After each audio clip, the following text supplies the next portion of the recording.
जयाच्या जनी जन्म नामार्थ झाला, जयाने सदा वासनामात केला. जयाच्या मुखी सर्वदा नाम कीर्ती, नमस्कार त्या ब्रह्म चैतन्य मूर्ती. ಶ್ರೀರಾಮ್ ಸಮರ್ಥ. ಎಲ್ಲ ಆತ್ಮಜ್ಯೋತಿಗಳಿಗೆ ಶಿರಸಾಷ್ಟಾಂಗ ಪ್ರಣಾಮ ಮಾಡುತ್ತಾ ನನ್ನ ಸದ್ಗುರುಗಳಾದ ಶ್ರೀ ಚಂದ್ರಕುಮಾರ್ ಅವರ ದಿವ್ಯ ಚರಣಾರವಿಂದಕ್ಕೆ ಸಾಷ್ಟಾಂಗ ಪ್ರಣಾಮ ಮಾಡುತ್ತಾ ಇಂದಿನ 17 ಜನವರಿ ಶ್ರೀ ಮಹಾರಾಜರ ಪ್ರವಚನ ನಾಮ ಹಾಗೂ ಇತರ ಸಾಧನೆಗಳು. ನಾಮ ಹಾಗೂ ಇತರ ಸಾಧನೆಗಳು ಶ್ರವಣ, ಕೀರ್ತನ, ಸ್ಮರಣ ಮುಂತಾದ ನವವಿಧ ಭಕ್ತಿಯು ಕ್ರಮವು ಸೃಷ್ಟಿ ಕ್ರಮವನ್ನು ಅನುಸರಿಸಿಕೊಂಡೇ ಇರುತ್ತದೆ. ನವವಿಧ ಭಕ್ತಿ ಶಬ್ದ ನಾವು ಪರಮಾರ್ಥಕ್ಕೆ ಬಂದು ಮೊದಲನೇ ಬಾರಿ ಕೇಳಿರಬಹುದು, ಆದರೆ ಅದು ಸೃಷ್ಟಿಗೆ ಅನುಸರಿಸೇ ಇದೆ. ಹೆಂಗಪ್ಪ? ಮನುಷ್ಯನು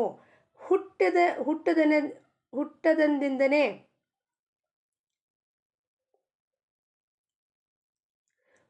ಹುಟ್ಟಿದನೆಂದನೇ ಶ್ರವಣ ಮೂಲಕವಾಗಿ ಕಲಿಯಲು ಪ್ರಾರಂಭ ಮಾಡುತ್ತಾನೆ.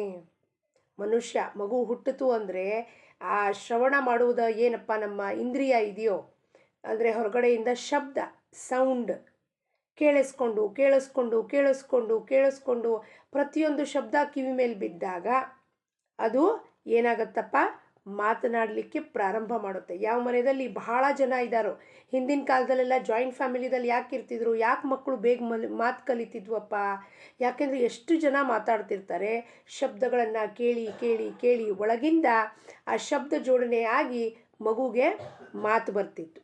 ಮೂಕರು ಕಿವುಡರು ಇರಲೇಬೇಕು, ಏಕೆಂದರೆ ಶ್ರವಣವಾಗಿರುವುದರಿಂದಲೇ ಅವರಿಗೆ ಮಾತನಾಡಲು ಬರುತ್ತದೆ. ಶ್ರವಣ ಆಗದಿಲ್ಲ ಅಂದರೆ ಅವರಿಗೆ ಮಾತನಾಡು ಬರುವುದಿಲ್ಲ. ಅಂದರೆ ಕಿವಿ ಯಾರು ಮೂಕರು ಇರ್ತಾರೋ ಅವ್ರು ಬಧಿರರು ಇರಲೇಬೇಕು. ಯಾಕಪ್ಪ ಅಂದರೆ ಅವರಿಗೆ ಶ್ರವಣ ಮಾಡಲಿಕ್ಕೆ ಕೇಳಿಸೋದಿಲ್ಲ ಅಂದರೆ ಶಬ್ದ ಜೋಡಣೆ ಆಗೋದಿಲ್ಲ, ಸೌಂಡ್ ವೇವ್ಸಲ್ಲಿ ಪ್ರೊಡ್ಯೂಸ್ ಆಗೋದಿಲ್ಲ. ಅವಾಗ ಏನಾಗುತ್ತೆ, ಅಲ್ಲಿ ಅವರಿಗೆ ಮಾತಾಡ್ಲಿಕ್ಕೆ ಬರುವುದಿಲ್ಲ. ಮನುಷ್ಯನು ಯಾವ ದೇಶದಲ್ಲಿ ಹುಟ್ಟುತ್ತಾನೋ ಆ ದೇಶದ ಭಾಷೆಯನ್ನು ಮಾತನಾಡುತ್ತಾನೆ. ಆದ್ದರಿಂದ ಶ್ರವಣವಾದ ಮೇಲೆ ಕೀರ್ತನೆ ಅಂದರೆ ಮಾತನಾಡುವ ಹಾಗೂ ಮಾತನಾಡುವಾದ ಮೇಲೆ ಕೃತಿ ಅಂದರೆ ನಾಮಸ್ಮರಣೆ. ಕೀರ್ತನೆ ಅಂದರೆ ಕೇವಲ ಭಜನೆ ಮಾಡೋದು, ಹಾಡು ಹೇಳೋದಲ್ಲ, ಮಾತಾಡೋದು ಕೀರ್ತನೆ. ಆಮೇಲೆ ಏನಪ್ಪ, ಕೃತಿ ಅಂದರೆ ಏನು? ನಾಮಸ್ಮರಣೆ. ಕಾಯಿಂದ ಜಪಮಾಲೆ ಹಿಡ್ಕೊಳ್ಳೋದು, ಮನಸಾರೆ ವಾಚಾಯಿಂದ ಮನಸ್ಸಿನಿಂದ ಕೃತಿ ಆ್ಯಕ್ಷನ್. ನಾಮಸ್ಮರಣೆ ಅಂದರೆ ಆ್ಯಕ್ಷನ್. ಅದು ನಾಮ ತಗೊಳ್ತಾ ಇದೆ ಅಂದರೆ ಒಂದು ವಿಚಾರ, ನಾಮದ ವಿಚಾರ ಎತ್ತು ಅಂದರೆ ಏನಾಯ್ತಲ್ಲಿ? ಕರ್ಮ ಅಂದರೆ ಆ್ಯಕ್ಷನ್. ಈ ರೀತಿ ಸ್ವಾಭಾವಿಕ ಕ್ರಮವಿರುತ್ತದೆ. ನಾಮಸ್ಮರಣೆ ಆಗತೊಡಗಿತೆಂದರೆ ನಮ್ಮ ಕೆಲಸವಾದಂತೆ. ಏನು ಕೆಲಸ ಆಯ್ತಪ್ಪ? ನಮ್ಮ ಕೆಲಸ ನಮ್ಮ ಅಂತಿಮ ಗುರಿ ಸಾಧಿಸೋದು. ಏನು? ಭಗವತ್ ಪ್ರಾಪ್ತಿ ಕೆಲಸ. ನಾಮಸ್ಮರಣೆ ಮಾಡೋಕ್ಕೆ ಶುರು ಮಾಡ್ತು ಅಂದರೆ ನಮ್ಮ ಕೆಲಸ ಆಯಿತು. ಏಕೆಂದರೆ ಮುಂದಿನ ಎಲ್ಲ ಭಕ್ತಿಗಳು ನಾಮಸ್ಮರಣೆಯಿಂದಲೇ ಬರುತ್ತದೆ. ಅವುಗಳಿಗಾಗಿ ಬೇರೆ ಪ್ರಯತ್ನ ಮಾಡಬೇಕಾಗದ ಕಾರಣವಿಲ್ಲ.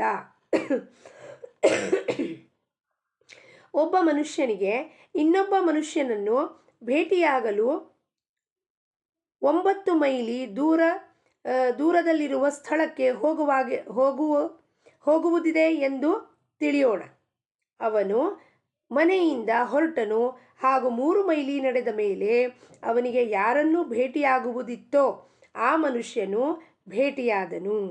ಆಗ ತನ್ನ ಕೆಲಸವಾಯಿತೆಂದು ಆ ಮನುಷ್ಯನು ಹೇಗೆ ಮುಂದೆ ಹೋಗುವ ಪ್ರಯತ್ನ ಮಾಡುವುದಿಲ್ಲವೋ ಅದರಂತೆ ಮೂರನೆಯ ಭಕ್ತಿಯಾದ ನಾಮಸ್ಮರಣೆಯನ್ನು ಮಾಡುವುದರಿಂದ ಮುಂದಿನ 6 ಭಕ್ತಿಗಳ ಫಲವೂ ಕೂಡ ಪ್ರಾಪ್ತವಾಗುತ್ತದೆ.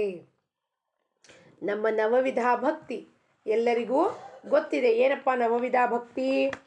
ಶ್ರವಣಂ, ಕೀರ್ತನಂ, ಸ್ಮರಣಂ, ಪಾದಸೇವನಂ, ಅರ್ಚನಂ, ವಂದನಂ, ದಾಸ್ಯಂ, ಸಖ್ಯ, ಆತ್ಮನಿವೇದನಂ. ಶ್ರವಣ ಆಯಿತು, ಕೀರ್ತನ ಆಯಿತು, ಮೂರನೇದು ನಾಮಸ್ಮರಣೆ ಒಂದು ಹಿಡ್ಕೊಂಡ್ರೆ ಮುಂತಾದ 6 ನವವಿಧ ಭಕ್ತಿಯಲ್ಲಿ ಭಕ್ತಿಗಳು ತಾನಾಗಿಯೇ ಪ್ರಾಪ್ತಿ ಆಗುತ್ತದೆ ಅಂತ ಮಹಾರಾಜರು ಹೇಳ್ತಾರೆ. ಅಂದರೆ ನಾಮಸ್ಮರಣೆ ಮಾಡ್ತಾ ಮಾಡ್ತಾ ನಾಮಸ್ಮರಣೆಯಲ್ಲಿ ಎಂಥ ಒಂದು ಪ್ರಚಂಡ ಶಕ್ತಿ ಇದೆಯಪ್ಪ ಅಂದರೆ ಇವೆಲ್ಲ ಕೆಲಸಗಳು ತಾನೇ ಕೈಗೂಡ್ತಾವ. ಅವಾಗ ಪಾದ ಸೇವನೆ ಮಾಡೋದಾಗಲಿ, ಗುರುಗಳಾಗಲಿ ಹಿರಿಯರಾಗಲಿ ಅವರ ಪಾದ ಪೂಜೆ ಮಾಡೋದು, ನಮಸ್ಕಾರ ಮಾಡೋದು, ಅರ್ಚನೆ, ಭಗವಂತನ ಪೂಜೆ ಮಾಡೋದು, ಸ್ಮರಣೆ ಮಾಡೋದು, ಸ್ತೋತ್ರಗಳನ್ನು ಹೇಳೋದು, ಪಾರಾಯಣಗಳನ್ನು ಮಾಡೋದು, ಮತ್ತು ಪಾದನಂ ಅರ್ಚನಂ ವಂದನಂ, ವಂದನೆ ಮಾಡೋದು, ಸ್ತೋತ್ರ ಸ್ತುತಿ ಮಾಡೋದು ಭಗವಂತನನ್ನು, ದಾಸ್ಯತ್ವ, ಸಖ್ಯ, ಕಡೆಗೆ ಆತ್ಮನಿವೇದನ, ತನ್ನನ್ನು ತಾನು ಸಂಪೂರ್ಣವಾಗಿ ಪರಮಾತ್ಮನಿಗೆ ಸಮರ್ಪಣೆ ಮಾಡ್ಕೊಳ್ಳೋದು. ಇವೆಲ್ಲವೂ ನಾಮಸ್ಮರಣೆ ಮಾಡ್ತಾ ಮಾಡ್ತಾ ಎಲ್ಲವೂ ತಾನಾಗೇ ಕೈಗೂಡುತ್ತೆ. ಅದಕ್ಕೆ ಸಪ್ರೇಟಾಗಿ ಮೆಹನತ್ ಮಾಡಬೇಕಾಗಿಲ್ಲ. ಭಗವಂತನ ಸ್ಮರಣೆಯಲ್ಲಿಯೇ ಸರ್ವಸ್ವ ಇರುತ್ತದೆ ಎಂಬ ನಿಶ್ಚಯ ಮಾಡಿಕೊಳ್ಳಬೇಕು. ಭಗವಂತನ ಸ್ಮರಣೆ ಹೇಗೆ ಇದೆ ಎಂದರೆ ಉಳಿದೆಲ್ಲ ವಿಷಯಗಳು, ಎಲ್ಲ ಸತ್ಕರ್ಮಗಳು, ದಾನ, ಧರ್ಮ, ತೀರ್ಥಯಾತ್ರೆ, ಪಾರಾಯಣ ಮುಂತಾದಗಳಿಗೆ ಇಂದ್ರಿಯಗಳು ಇದ್ದಂತೆ. ನಮ್ಮ ಶರೀರದಲ್ಲಿ ಭಗವಂತ ನಮಗೆ 10 ಇಂದ್ರಿಯಗಳನ್ನು ಕೊಟ್ಟಿದ್ದಾನೆ. ಕರ್ಮೇಂದ್ರಿಯ, ಜ್ಞಾನೇಂದ್ರಿಯ. ಇದು ಹೆಂಗಿರುತ್ತೆ? ಭಗವಂತನ ಸ್ಮರಣೆ ಮಾಡೋದು ಹೆಂಗಿದೆಯಪ್ಪ? ಈ ಇಂದ್ರಿಯಗಳೇ ಬಾಕಿ ಇವೆಲ್ಲ ಇಂದ್ರಿಯಗಳು ಏನು? ಸತ್ಕರ್ಮ, ದಾನ, ಧರ್ಮ, ತೀರ್ಥಯಾತ್ರೆ, ಪಾರಾಯಣ ಇವೆಲ್ಲ ಇಂದ್ರಿಯಗಳಿದ್ದಂತೆ. ಆದರೆ ಭಗವಂತನ ಸ್ಮರಣೆಯು ಪ್ರಾಣವಿದ್ದಂತೆ. ನೋಡಿ ಏನು ಹೇಳ್ತಾರೆ ಶ್ರೀ ಮಹಾರಾಜರು, ಆ ಪ್ರಾಣ ಏನಪ್ಪ, ನಮ್ಮಲ್ಲಿರುವ ಚೈತನ್ಯ ಏನದು? ಅದು ನಾಮಸ್ಮರಣೆ. ಉಳಿದೆಲ್ಲ ಇಂದ್ರಿಯಗಳಿದ್ದು ಪ್ರಾಣವಿಲ್ಲದಿದ್ದರೆ ಆ ಇಂದ್ರಿಯಗಳಿಂದ ಏನೂ ಪ್ರಯೋಜನ ಆಗುವುದಿಲ್ಲ. ಇಂದ್ರಿಯಗಳಿದ್ದಾವೆ, ಪ್ರಾಣನೇ ಇಲ್ಲ ಅಂದರೆ ಏನು ಮಾಡ್ತಾರ್ರಿ? ಬಾಡಿ ತೊಗೊಂಡು ಆಚೆ ತೆಗೆದಿಡ್ತಾರೆ. ತೆಗಡ್ರಪ್ಪ ಬಾಡಿ ತೊಗೊಂಡು ಹಾಗೆ ಆಚೆ ಇಡಿ. ಆದ್ದರಿಂದ ನಾಮವೇ ಪ್ರಾಣವೆಂಬ ಭಾವನೆಯಿಂದ ನಾಮಸ್ಮರಣೆ ಮಾಡುತ್ತಾ ಪ್ರಪಂಚದಲ್ಲಿ ಸುಖಿ ಆಗಿರಬೇಕು. ಕರ್ತವ್ಯ ಭ್ರಷ್ಟರಾಗಿರಬಾರದು. ಕರ್ತವ್ಯವನ್ನು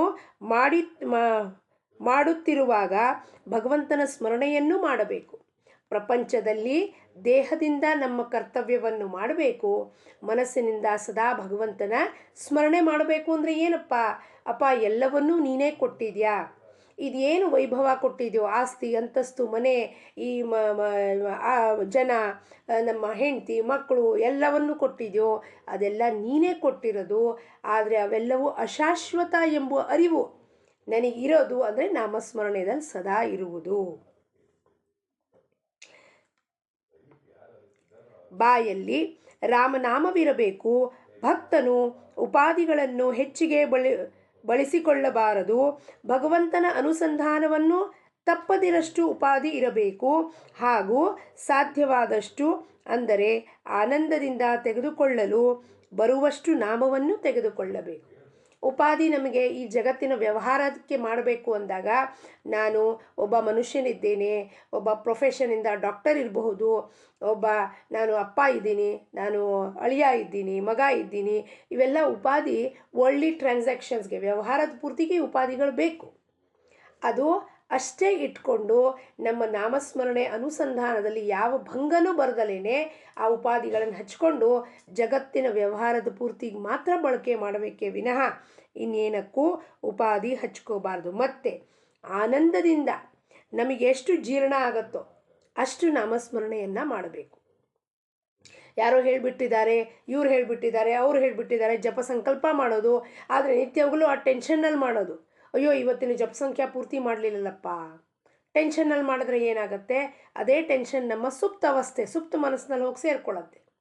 ನಿತ್ಯವಾಗಲೂ ಎದ್ದು ಕೂಡಲೇ ಒಂದು ಕಿರಿಕಿರಿ, ಏನಪ್ಪ ಅಯ್ಯೋ ಇಷ್ಟು ಜಪ ಸಂಖ್ಯಾ ಕೊಡಲಿಲ್ಲ ಅಂದರೆ ಅವ್ರು ಏನು ಅನ್ಕೋತಾರೆ ನನ್ನ ಬಗ್ಗೆ? ಅದು ಪ್ರೇಮ ಅಲ್ಲ.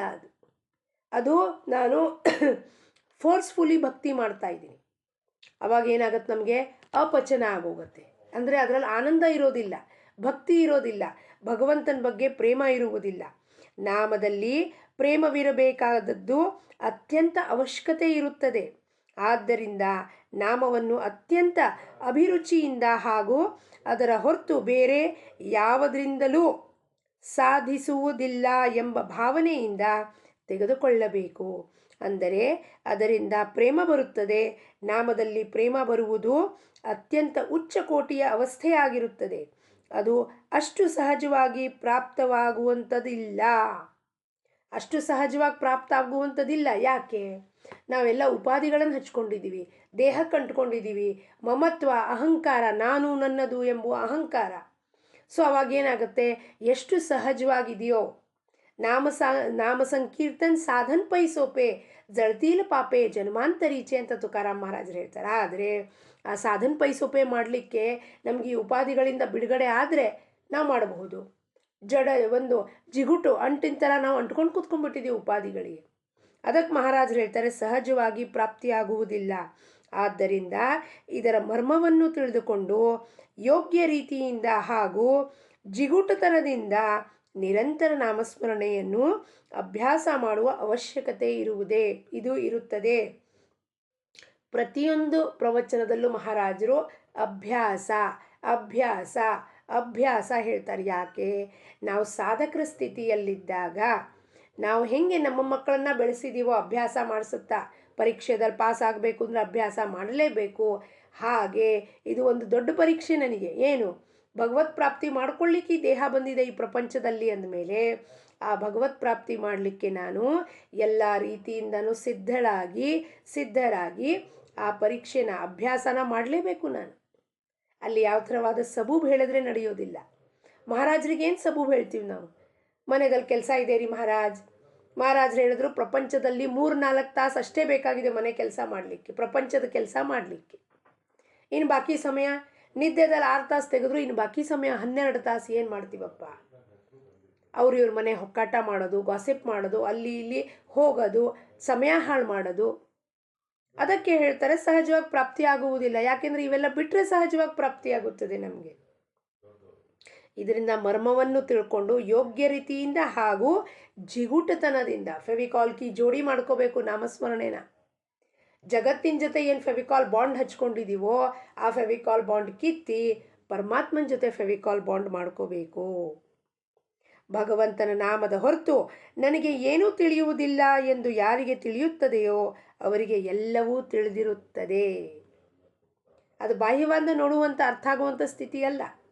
ಯಾರು ಭಗವಂತನ ಬಿಟ್ಟು ನನಗಿನ್ನೇನು ಗೊತ್ತಾಗೋದಿಲ್ಲಪ್ಪ, ಏನು ಊಟ ಹಾಕ್ತಾರೋ ಊಟ ಮಾಡ್ತಾರೆ, ಏನು ಕೊಡ್ತಾರೋ ತೊಟ್ಕೋತಾರೆ, ಭಗವಂತ ಅಪ್ಪ ನಿನ್ನ ಪರಮಾತ್ಮ ನಿನ್ನ ಬಿಟ್ಟು ನನಗಿನ್ನೇನೂ ಗೊತ್ತಿಲ್ಲ ಅಂತ ಯಾರು ಇರ್ತಾನೋ ನಿಜವಾಗಿಯೂ ಅವನು ಎಲ್ಲವನ್ನೂ ತಿಳಿದಿರ್ತಾನೆ, ಎಲ್ಲವನ್ನೂ ಬಲ್ಲ ಅವನು. ಆದರೆ ನಾವು ನಮ್ಮಂಥವ್ರು ಪ್ರಾಪಂಚಿಕ ಮೂಢರ ಜನರು ನಮಗೆ 4 ಪುಸ್ತಕ ಓದೋದು ಕೂಡಲೇ ನಮಗೆಲ್ಲ ಅರ್ಥ ಆಗೋಗಿದೆ ಅಂತ ಏನು ಅಹಂಕಾರ ಬರುತ್ತೋ ಅದು ಬರೀ ಕೇವಲ ಶಬ್ದ ಪಾಂಡಿತ್ಯ ಆಗತ್ತೆ ವಿನಃ ಅಲ್ಲಿ ನಿಜವಾದ ಪ್ರೇಮ ಹಾಗೂ ಭಕ್ತಿ ಬರೋದಿಲ್ಲ ಸದ್ಗುರು ಪ್ರತಿ. ನಮಗೆ ಬೇರೆಯೊಬ್ಬರಿಗೆ ತೋರಿಸ್ಬೇಕು ನನ್ನ ಶಬ್ದ ಪಾಂಡಿತ್ಯವನ್ನು ಅಂತ ನಾನು ವಿವರಣೆ ಮಾಡಬಹುದೇ ವಿನಃ ನಿಜವಾದ ಪ್ರೇಮ ಭಕ್ತಿ ಬರಲಿಕ್ಕೆ ಸಾಧ್ಯತೆ ಇಲ್ಲ. ಅದಕ್ಕೆ ಭಗವಂತನ ಬಿಟ್ಟು ಆ ರಾಮನ್ ಬಿಟ್ಟು ನನಗೇನೂ ಗೊತ್ತಿಲ್ಲರಿ, ಆ ಸ್ಥಿತಿಗೆ ನಾನು ಹೋಗಬೇಕು. ಇಂದಿನ ಬೋಧವಚನ ನಾಮಸ್ಮರಣೆ ಮಾಡುವ ಬುದ್ಧಿ ಆಯಿತೆಂದರೆ ನಮ್ಮ ಕೆಲಸವಾದಂತೆ. ನಾಮಸ್ಮರಣೆ ಮಾಡುವಂಥ ಬುದ್ಧಿ ಉಂಟಾದರೆ ಅಂದರೆ ಸಂಪೂರ್ಣವಾಗಿ ಮನಸ್ಸಲ್ಲಿ ನಾಮಸ್ಮರಣೆ ಬಿಟ್ಟು ಇನ್ನೇನಾದ್ರು ಇರಬಾರ್ದು. ಆ ಸ್ಥಿತಿ ನನಗಾಯಿತು ಅಂದರೆ ನನ್ನ ಕೆಲಸ ಆದಂತೆ. ಜಾನಕಿ ಜೀವನ ಸ್ಮರಣ. ಜಯ ಜಯ ರಾಮ್. ಲೋಕಾಹ ಸಮಸ್ತಾಹ ಸುಖಿನೋ ಭವಂತು.